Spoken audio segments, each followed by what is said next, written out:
Om Namo Bhagavate Vasudevaya. Om Namo Bhagavate Vasudevaya. Om Namo Bhagavate Vasudevaya. Čtení ze Šrýmad Bhagavatamu. Zpěv první, kapitola 3, která se jmenuje Krišna je zdroj všech inkarnací. Šlóka 1. Súta uváča. Jagrhe paurušam rupam bhagavan mahat adibhich sambhutam sodashakalam ádau loka sisrikshaya. Překlad. Súta řekl, na počátku stvoření se Pán nejdříve expandoval do vesmírné podoby inkarnace Puruši a projevil všechny složky hmotného stvoření. První ze všeho tedy bylo stvoření 16 prvků hmotné činnosti. Jeho účelem bylo stvořit hmotný vesmír. Význam od Šríly Prabhupády. Bhagavad Gita praví, že osobnost božství Šrí Krišna udržuje hmotné vesmíry rozšířením svých dokonalých expanzí. Podoba Puruši tuto skutečnost potvrzuje. Prvotní osobnost božství Vásudeva, pán Šrí Krišna, proslulý syn krále Vasudeva či krále Nandy, má v plné míře všechno bohatství, moc, slávu, krásu, poznání a odříkání. Část jeho bohatství se projevuje jako neosobní brahman, další část pak jako paramátma. Podobu Puruši, téže osobnosti božství Šrí Krišny, o které je zde zmínka, je původním projevem Pána jako paramátma. V hmotném stvoření existují 3 druhy Purušů. Tato podoba zvaná Kshirodakashayi Višnu je první z nich. Další 2 podoby jsou Garbhodakashayi Višnu a Kshirodakashayi Višnu, o kterých se též zmíníme. Nesčetné vesmíry vycházejí z pórů tohoto Káranodakashayi Višnua. Do každého vesmíru pak Pán vstupuje ve své podobě Garbhodakashayi Višnua. V Bhagavad Gítě také stojí, že hmotný svět je v daném časovém rozpětí stvořen a poté opět zničen. Stvoření a zničení je vykonáno svrchovanou vůlí v zájmu podmíněných duší, živých bytostí Nityabadha. Nityabadha, věčně podmíněné duše, mají také svůj pojem individuality, ahankára, který jim diktuje smyslový požitek. Pro ten však nejsou ve své podstatě uspůsobeny. Pán je jediný, kdo může mít požitek. Všichni ostatní jsou stvoření pro jeho požitek. Živé bytosti jsou ve svém požitku podřízené. Věčně podmíněné duše, které na toto své neměnné postavení zapomínají, však na požitku velmi silně lpí. Hmotný svět dává podmíněným duším příležitost k hmotnému požitku. Současně je jim také dána možnost znovu si uvědomit, jaké je jejich skutečné postavení. Živé bytosti, kterým se dostalo toho štěstí, že po mnoha a mnoha zrozeních v hmotném světě dokáží rozpoznat pravdu a odevzdat se lotosovým nohám Pána Vásudeva, se mohou připojit k duším věčně osvobozeným a mohou tak vstoupit do království Božího.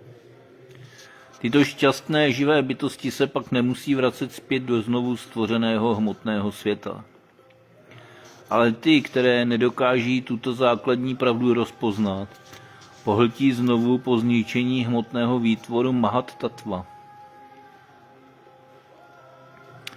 Jakmile nastane čas nového stvoření, Mahat Tattva je opět uvolněna. Mahat Tattva obsahuje všechny složky potřebné k hmotnému stvoření, včetně podmíněných duší. Dělí se v zásadě na 16 složek, 5 hrubohmotných prvků a 11 nástrojů činnosti, tedy smyslů.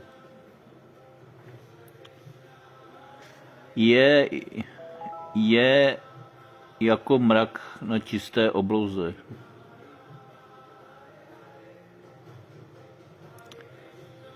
V duchovním nebi je všude rozprostřena zář brahmanů a celý systém duchovního světa září tímto duchovním světlem. Mahat Tattva se nachází v určitém koutu nedozdírného a nekonečného duchovního nebe a části, která je tak Mahat Tattvou pokryta, se potom říká hmotné nebe. Tato část duchovního nebe, zvaná Mahat Tattva, zabírá jen jeho nepatrný zlomek. Je naplněna nesčetnými vesmíry, které všechny vytváří Kára no Dakashai Višnu, známý též jako Mahavišnu. Mahavišnu pak celé hmotné nebe oplodňuje svým pohledem. Šloka 2. Jasyám bhasi shayanasya yoga nidrám vitanvataha nábhi hradám bujat asít brahma vishvasrjám patihi. Překlad. Expanze Puruši uléhá do vody vesmíru a z jezera v pupku jeho těla vyrůstá stonek lotosu. Z lotosového květu na konci stonku se pak rodí Brahma, hlavní strůjce vesmíru. Význam od jeho božské milosti Šríly Prabhupády. Kára no Dakashai Višnu je první Puruša. Z jeho pórů vznikly nespočetné vesmíry, do nichž vniká Puruša v podobě Garbhodakashai Višnua. Garbhodakashai Višnu leží na vodě, pocházející z jeho vlastního těla, která zaplňuje vesmír do poloviny. Z jeho pupku vzklíčil stonek lotosového květu, na kterém se zrodil Brahma. Brahma je otcem všech živých bytostí. Je hlavním strůjcem mezi všemi polobohy, kteří jsou zodpovědní za dokonalé uspořádání a chod vesmírného pořádku. Ve stonku lotosu se nachází 14 planetárních systémů, přičemž pozemské planety jsou umístěny uprostřed. Nad nimi jsou vyšší planetární systémy, z nichž nejvyšší se nazývá Brahmaloka, nebo také Satyaloka. Směrem dolů od zemského planetárního systému se nachází 7 nižších planetárních systémů, které jsou příbytkem asurů a podobných materialisticky založených živých bytostí.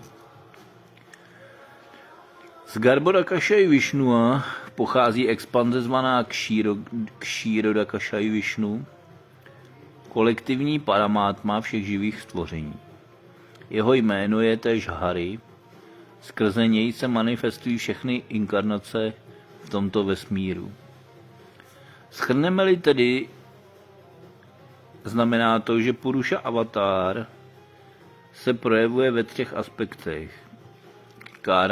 Kára no Dakashai Višnu, stvořitel souhrnu všech hmotných složek Mahatatvy, je prvním aspektem. Garbhodakashai Višnu, který vstupuje do každého jednotlivého vesmíru, je druhým. Akšíro dá Kašaj Višnu neboli Paramátma, všeho hmotného, organického i anorganického, třetím aspektem. Znalec těchto úplných aspektů osobnosti božství bezesporu správně pochopil Boha a tím se osvobodil z hmotných podmínek rození, smrti, stáří a nemoci, jak také potvrzuje Bhagavad Gita. Tato šloka shrnuje vše, co se týká Mahavišnua. Mahavišnu se ze své vlastní vůle uléhá na určitém místě v duchovním nebi do oceánu Kárana, odkud pohlédne na svou hmotnou přírodu a tím okamžitě vzniká Mahat Tattva. Takto elektrifikována silou Pána tvoří hmotná příroda v zápětí nedozírné množství vesmírů.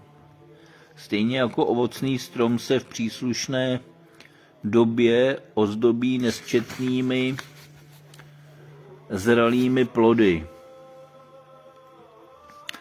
Pěstitel zasadí semeno a časem se projeví strom s mnoha plody. Nic totiž nemůže být bez příčiny. Proto se oceán Kárana také jmenuje oceán příčin. Kárana znamená příčina. Nemusíme unáhleně přijímat ateistickou teorii o stvoření. Smýšlení ateistů je popsáno v Bhagavad Gítě. Ateista nevěří, že existuje nějaký stvořitel. Přesto není schopen formulovat vyhovující teorii, která by vysvětlovala stvoření. Hmotná příroda není sama od sebe schopna stvořit nic bez pomoci energie Puruši. Žena Prakrti také nemůže splodit dítě bez toho, aby se spojila s Purušou, tedy s mužem. Puruša oplodňuje a Prakrti posléze plodí. Nelze očekávat, že bychom podojili mléko z kožených měchů pod krkem kozy, třeba že se podobají vemenům. Stejně tak nelze očekávat od hmotných složek samotných jakoukoliv tvořivou sílu. Je proto nutné přijmout skutečnost, že pouze silou Puruši může být Prakrti příroda oplodněna. Protože si Pán přál ulehnout v meditaci, stvořila hmotná energie okamžitě nedozírné množství vesmírů a Pán ulehl do každého z nich a tak došlo vůlí Pána k okamžitému stvoření všech planet a ostatních přírodních úkazů.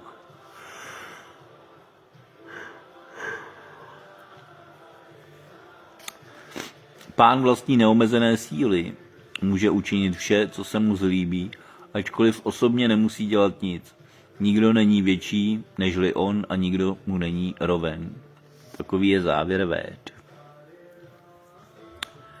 Šloka 3. Yasyava yava samstahánaihi kalpito loka vistaraha tadvai bhagavato rupam vishudham satvam urjitam. Překlad. Veškeré vesmírné planetární systémy jsou umístěny na rozsáhlém těle Puruši, který však sám nemá se stvořenými hmotnými složkami nic společného. Jeho tělo má věčnou navýsost duchovní existenci. Význam od Šríly Prabhupády. Představa Virát Rupy nebo Višvarupy, nejvyšší absolutní pravdy, je určena především pro začátečníky, kteří jinak jen stěží mohou myslet na transcendentální podobu osobnosti božství. Začátečník má většinou za to, že podoba je něco, co patří k tomuto hmotnému světu. Proto je alespoň na začátku nutné, aby měl nějakou alternativní představu o absolutním, na kterou by mohl upřít svou mysl. Může se tedy soustředit na energetický rys Pána. Výše jsme se zmínili o skutečnosti, že Pán své síly a energie expanduje jako Mahat Tattvu, souhrn všech hmotných složek. Energetická expanze pána a pán samotný jsou v určitém smyslu jedno a totéž. Současně se však Mahat Tattva od pána liší. Energie pána a pán se zároveň liší i neliší. Hlavně pro impersonalisty je z tohoto hlediska Virát Rúpa na stejné úrovni jako věčná podoba pána. Věčná podoba pána existovala již před stvořením Mahat Tattvy a zde je také zdůrazněno, že je navýsost duchovní, transcendentální vůči kvalitám hmotné přírody. Tatáž transcendentální podoba pána se projevuje skrze jeho vnitřní energii. Podoby jeho rozličných inkarnací se projevují stále v rámci tohoto transcendentálního dění. S tím Mahat Tattva nemá nic společného.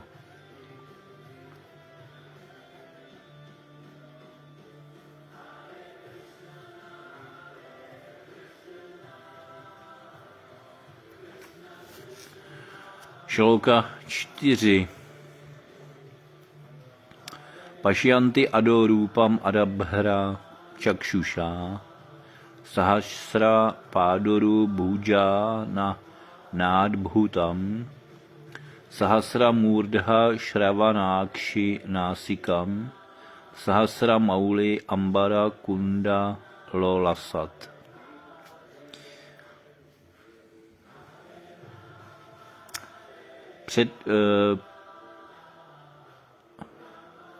Překlad.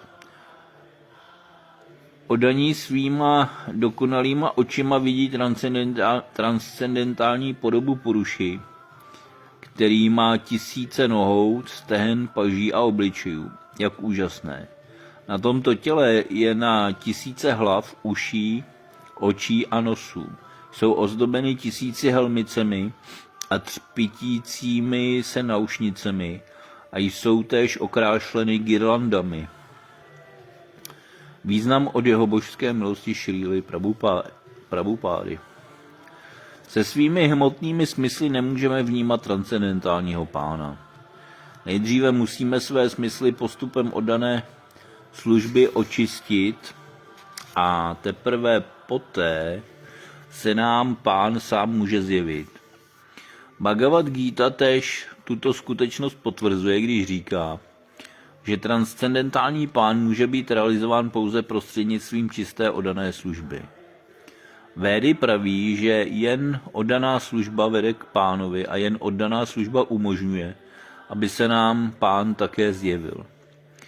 V Brahma Samhitě se také dozvíme, že oddaní, jejichž oči jsou potřeny balzámem oddané služby, mohou pána vidět nepřetržitě. Informace o transcendentální podobě pána lze obdržet pouze od osob, jejichž dokonalé oči potřené balzámem oddané služby jim umožnili skutečně pána uzřít.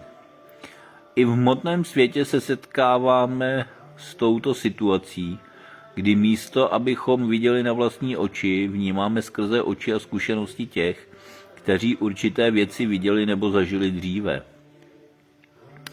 Je-li tomu tak i v záležitostech hmotných, pak tím spíše to bude platit ve věcech transcendentálních.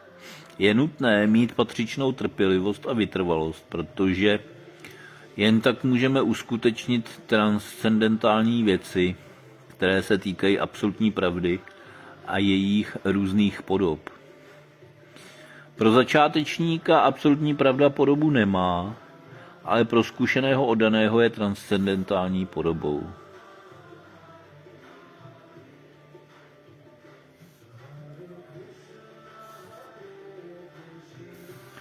Šloka 5. Etan nánavatáranám nidhánam bíjam avyayam yasyam sham shena srijante deva tiryan naradayaha. Překlad. Tato podoba, druhé projevení Puruši, je zdroj a nezničitelné símě četných a různých inkarnací ve vesmíru. Z částic a dílů této podoby jsou stvořeny různé živé bytosti jako polobozy, lidé a mnozí další tvorové. Význam od jeho božské milosti A.C. Bhaktivedanta Swamiho Šríly Prabhupády. Poté, co Puruša stvořil v Mahat Tatvě nesčetné vesmíry, vstoupil do nich v podobě druhého Puruši Garbhodakashayi Višnua. Když viděl, že ve vesmíru je pouze tma a prostor a že nemá kam se uchýlit, zaplnil polovinu vesmíru vodou vlastního potu a na hladinu těchto vod pak ulehl. Tyto vody se označují jako Garbhodaka. Poté z jeho pupku vzešel stonek lotosového květu, na jehož okvětních lístcích se narodil Brahma, hlavní strůjce vesmírného plánu. Brahma se tedy stal hlavním strůjcem vesmíru, zatímco pán sám se stará o udržování vesmíru jako Višnu. Brahma je stvořením Rajoguny hmotné přírody Prakrty, to jest zosobněním kvality vášně. Višnu se stal pánem nad kvalitou dobra. Jelikož jeho postavení je transcendentální vůči všem gunám, zůstává Višnu věčně nedotčen materialistickým vlivem. To již bylo vysvětleno. Z Brahmy pochází Rudra Šiva, který má na starosti kvalitu nevědomosti neboli temna. Ten vůlí pána celé stvoření nakonec zničí. Všechny tyto tři osobnosti, Brahma, Višnu a Šiva, jsou tedy inkarnace Garbhodakashayi Višnua. Z Brahmy pocházejí ostatní polobozy jako Daksha, Maríči, Manu a mnozí další, kteří jsou pověřeni plozením potomstva pro osídlení vesmíru. Garbhodakashayi Višnu, o kterém je zde pojednání, je též opěvován ve Vedách v hymnech Garbha Stuti. Tyto hymny začínají popisem pána, který vlastní 100 000 hlav a tak dále.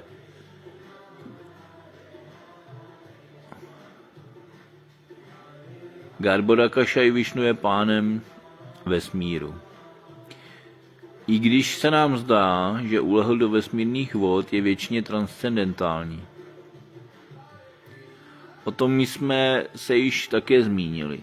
Třetí Višnu, který je úplnou částí Garbhodakashayi Višnua, je nadduší vesmírného života. Je udržovatelem vesmíru a jmenuje se Kshirodakashayi Višnu. Známe tak tedy tři podoby původního Puruši a z Kshirodakashayi Višnua pocházejí veškeré inkarnace ve vesmíru. V různých věcích se zjevily různé inkarnace, kterých je nesčetné množství. Některé z nich jsou však velmi význačné, jako například Matsya, Kurma, Varáha, Ráma, Nrsimha, Vámana a mnoho dalších. Tyto inkarnace se nazývají Líla inkarnace. Existují též inkarnace kvalitativní jako Brahma, Višnu a Šiva Rudra, které mají na starosti různé kvality hmotné přírody. Pán Šrí Višnu se nikterak neliší od osobnosti božství. Pán Šiva je v okrajovém postavení mezi osobností božství a živými bytostmi, džívami. Brahma vždy patří mezi džíva tatvy. Nejvyšší a nejzbožnější mezi živými bytostmi, nejvýznamnější oddaný pána, který je splnomocněn božskou silou ke stvoření světa, se tedy jmenuje Brahma. Jeho moc je jako síla slunce, která se odráží v drahokamech a špercích. Nenajde-li se žádná živá bytost, která by byla pozice Brahmy hodna, svrchovaný pán sám se stává Brahmou a ujímá se jeho funkce. Co se týče Šivy, není obyčejnou živou bytostí, je úplnou částí pána, ale jelikož je v přímém styku s hmotnou přírodou, není na zcela stejné transcendentální úrovni jako pán Šrí Višnu. Existuje mezi nimi stejný rozdíl jako mezi mlékem a tvarohem. Tvaroh je v podstatě mléko, ale nelze ho jako mléka použít. Další inkarnací jsou manuové. V průběhu jednoho dne života Brahmy, což přepočteno na naše sluneční roky činí 4 300 000 krát 1000 let, se vystřídá 14 manuů. To znamená, že v jednom měsíci Brahmy je 420 manuů a v jednom roce Brahmy je jich 5040. Protože Brahma žije 100 let, vystřídá se během jeho celého života na 504 000 manů. 5040 krát 100. Ve stvoření je nedozírné množství vesmírů. V každém z nich je jeden Brahma a každý z těchto vesmírů je stvořen a v zápětí zničen pouhým vdechem a výdechem Puruši. Lze si tedy představit, kolik milionů manů se vystřídá během jednoho dechu Puruši. Seznam význačných manů v tomto vesmíru je následovný. Yagya jako Svayambhuva manu, Vibhu jako Sváročiša manu, Satyasena jako Utama manu, Hari jako Tamasa manu, Vaikunta jako Raivata manu, Ajita jako Chakshusha manu, Vámana jako Vaivasvata manu, do éry Vaivasvaty manua spadá náš věk, Sarvabhauma jako Sávarny manu, Rishabha jako Daksha Sávarny manu, Vishvakšena jako Brahma Sávarny manu, Dharmasetu jako Dharma Sávarny manu, Sudháma jako Rudra Sávarny manu, Yogeshvara jako Deva Sávarny manu a Brihadbhánu jako Indra Sávarny manu. To je výčet jmen všech 14 manů, kteří pokrývají časové rozpětí výše uvedených 4 biliony 300 milionů let. 300 000 milionů let. 4 biliony 300 000 milionů let. Dále existují juga avatárové, inkarnace věků. Tyto věky jugy jsou Satya Yuga, Treta Yuga, Dvápara Yuga, Kali Yuga. V každé juze mají inkarnace jinou barvu, buď bílou, červenou, černou nebo žlutou. Ve Dvápara juze se v černé barvě zjevil pán Kršna a v Kali juze se ve žluté barvě zjevil pán Chaitanya.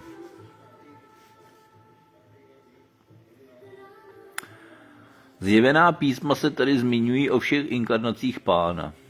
Žádný podvodník se proto nemůže inkarnací stát, neboť inkarnace jsou vždy uvedeny v šástrách.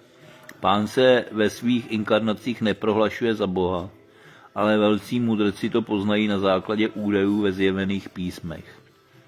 Specifické rysy každé inkarnace a její poslání jsou ve zjevených písmech přesně uvedeny. Kromě těchto přímých inkarnací existuje nespočetné množství inkarnací splnomocněných a i o těch jsou ve zjevených písmech údaje. Tyto inkarnace jsou splnomocněné přímo či nepřímo. Jsou-li přímo splnomocněné, nazývají se inkarnace, jsou-li však nepřímo splnomocněné, nazývají se vibhúty. Přímo splnomocněné inkarnace jsou Kumárové, Nárada, Pritu, Šéša, Ananta a tak dále. Co se týče nepřímo splnomocněných inkarnací, jejich charakteristiky popisuje velmi obšírně Bhagavad Gita v kapitole Vibhuti Yoga. Veškeré druhy inkarnací však pocházejí z původního zřídla, jímž je Garbhodakashai Višnu.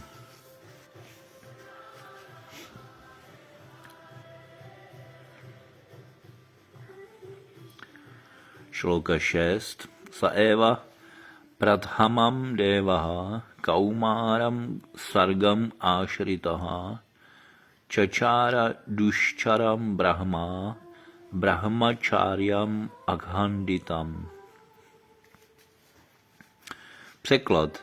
Na počátku byli jako první stvoření 4 svobodní synové Brahmy Kumárové.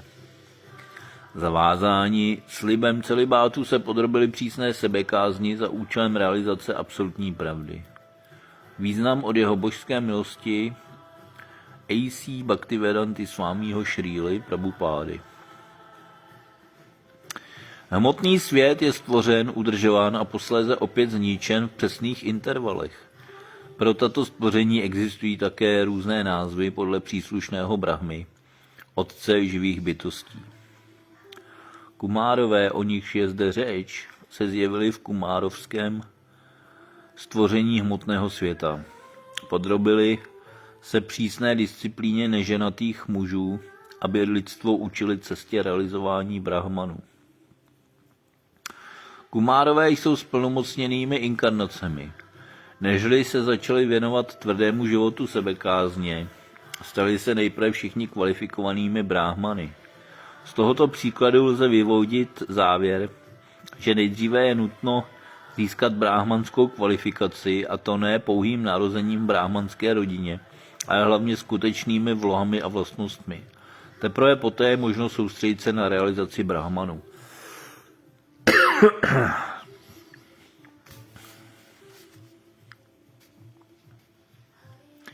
Šloka 7. Dvitiyam tu bhavayasya rasatala gatam mahim udharishyan upadata jagněšak saukaram vapuhu. Překlad. Svrchovaný uživatel všech obětí se zjevil ve své podobě Kance, druhá inkarnace, a pro dobro země vyzdvihl zemi z podsvětí vesmíru. Význam od jeho božské milosti Šríly Prabhupády. Každá jednotlivá inkarnace osobnosti božství má své určité poslání. Neexistuje inkarnace, která by neměla upřesněné poslání. A toto poslání je vždy svým způsobem neobyčejné. Žádná jiná živá bytost by ho nemohla splnit. Inkarnace Kance měla za úkol vyzdvihnout zemi z plutonických oblastí temné hmoty. Většinou je činností Kance vyzdvihnout něco ze špinavých míst. Všemocný pán tento zázrak také učinil k údivu asurů, kteří zemi do tak špinavého místa uvrhli. Pro osobnost božství není nic nemožné. Přestože hrál pán roli Kance, oddaní ho vzývají a uctívají, neboť je za každých okolností transcendentální. Šloka 8. Trtiyam rishi sargam vai devarshitvam upetyasaha tantram satvatam áčasta naishkarmyam karmanám yataha.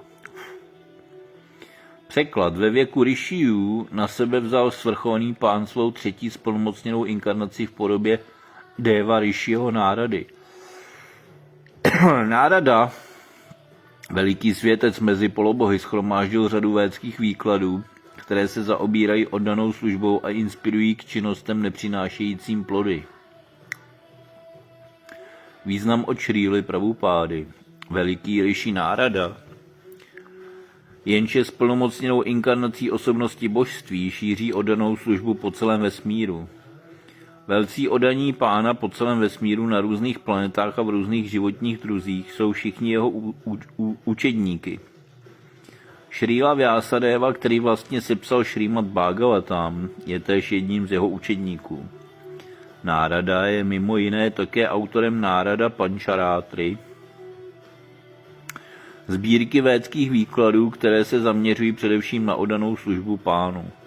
Nárada Pančarátra je určena k výuce produchtivých lidí karmích, kteří se tak mohou zbavit pout plodonosné práce. Podmíněné duše většinou chtějí plody své práce, neboť touží po požitku, pro který v potu tváře tvrdě pracují. Celý vesmír je naplněný plodochtivými bytostmi v různých životních druzích. Plodonosná práce je též základem různých plánů hospodářského rozvoje.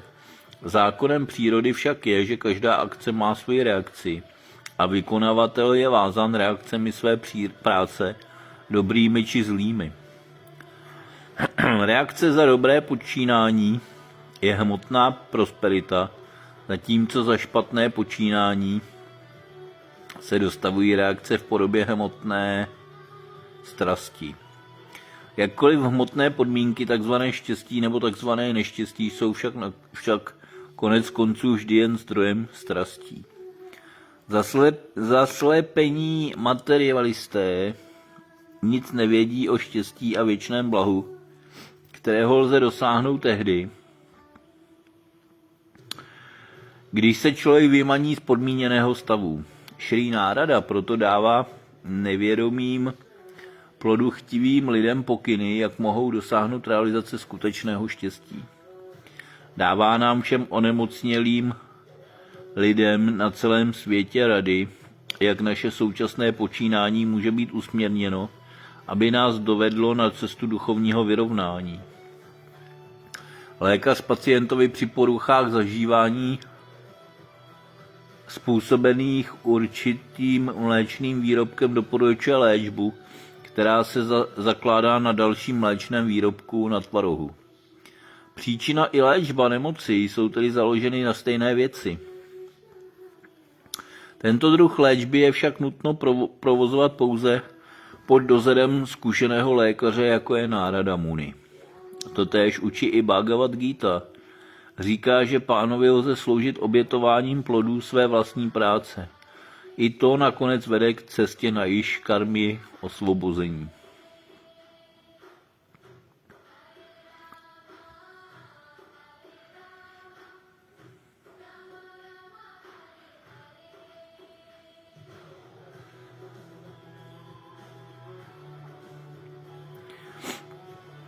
Šloka 9. Turje dharma kala sarge nara narayanáv rishi bhutvatmo pashamopetam akarot duščaram tapaha. Překlad. Ve čtvrté inkarnaci se pán stal Narou a Narayanem, syny dvojčaty manželky krále Dharmy. Sám se tak podrobil těžkému a příkladnému pokání, aby ovládl své smysly. Význam od jeho božské milosti Šríly Prabhupády. Jak král Rishabha doporučil svým synům je tapasya, což znamená dobrovolně se podrobit pokání za účelem realizace transcendentálního, jedinou povinností člověka. Pán tak sám příkladně učinil a tímto způsobem nás poučil o důležitosti tapasy. Je nesmírně vlídný k zapomnětlivým duším. Sám za tímto účelem sestupuje a zanechává po sobě potřebné pokyny lidstvu. Též k nám posílá své dobrotivé syny, kteří v jeho jménu apelují na podmíněné duše, aby se navrátili zpět k Bohu. V nedávné minulosti, jaká ještě zůstává v paměti, se zjevil pán Chaitanya, který rovněž přišel za stejným účelem prokázat mimořádnou milost pokleslým duším v tomto věku železa a průmyslu. Inkarnace Nárayana je dodnes uctívána v Badarí Nárayanu v Himaláji.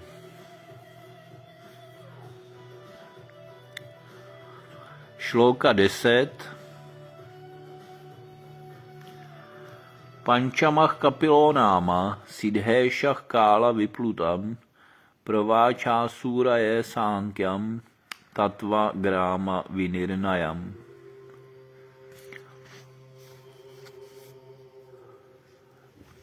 Překlad. Pátá inkarnace pán Šrí Kapila je nejpřednější mezi dokonalými bytostmi. Vyložil Brahmanovi a Suryovi znovu nauku o tvořivých prvcích a metafyzice, jelikož se tato nauka časem ztratila. Význam od Šríly Prabhupády. Tvořivých prvků je dohromady 24. Podstata každého z těchto prvků je podrobně vysvětlena v systému Sankhjové filozofie. Evropští učenci většinou tento systém označují jako metafyziku.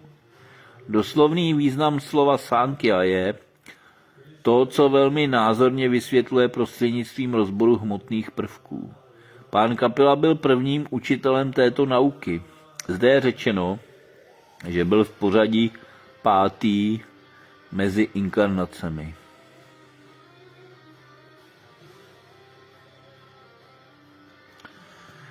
Šrímad Bhagavatam ki jai, Hare Krishna Mahamantra ki jai, Harinám Sankirtan Yagya ki jai, Šríla Prabhupáda ki jai. Hare Krishna.